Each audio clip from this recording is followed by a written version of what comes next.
As if और as दो, आज हम बात करेंगे इन्हीं दो शब्दों के बारे में। इन दोनों का अर्थ होता है मानो और इनसे शर्त या कल्पना का बोध होता है और इनके बाद हमेशा पास्ट कंडीशनल टेंस का इस्तेमाल होता है। इन दोनों एज इफ एज दो को इस्तेमाल करने से पहले इस नियम को दिमाग में अच्छी तरह से बैठा लें। In the great majority of as if clauses when the choice of verb is between were and was, the subjective form were is preferable. It indicates that something is hypothetical, uncertain or not factually true.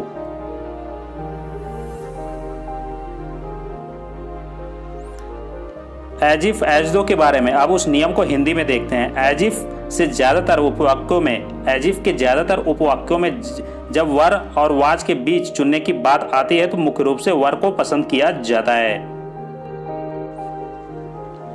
As if और as though के बारे में H.W. Fowler का विचार भी देख लीजिए। These should invariably be followed by a past conditional and not by a present form. Would, not, will, could, not, can, did, not, does, were, are, was, not, is, had, gone, not, has, knew, not, knows.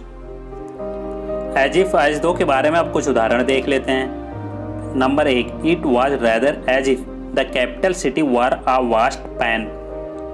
कुछ ऐसा था कि मानो राजधानी शहर एक विशाल pan सा हो गया है। इसको लिखा था A.N. विल्सन ने 1985 में। यहाँ पे भी एज इफ के बाद वर का इस्तेमाल किया गया। अब दूसरा देखते हैं। It was as if Sally were disturbed in some way. इसको लिखा था अनीता ब्रूकनर 1986 में। ऐसा था कि मानो सैली किसी प्रकार से परेशान थे। अब तीसरा देख लीजिए। Act as if you were already happy and that will tend to make you happy. Dale Carnegie ने इसको लिखा था। काम इस तरह से करो कि मानो आप पहले से खुश हो, इसके परिणाम स्वरूप खुशी की प्रवृत्ति आपको प्राप्त होगी। इन तीनों सेंटेंस में एज इफ के बाद वर का ही प्रयोग किया गया। यही आज का प्रयोग आधुनिक प्रयोग माना जाता है।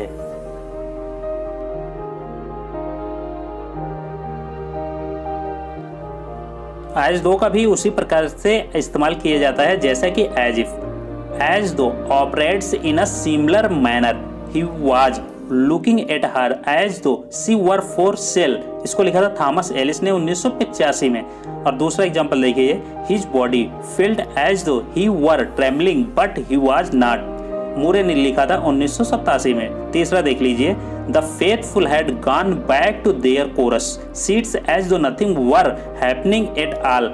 इसको लिखा था विंटरसन ने 1985 में। इससे सिद्ध होता है कि दोनों के प्रयोग में कोई भी अंतर नहीं है और इन दोनों के इस्तेमाल के बाद हमेशा पास्ट कंडीशनल टेंस का ही इस्तेमाल किया जाता है।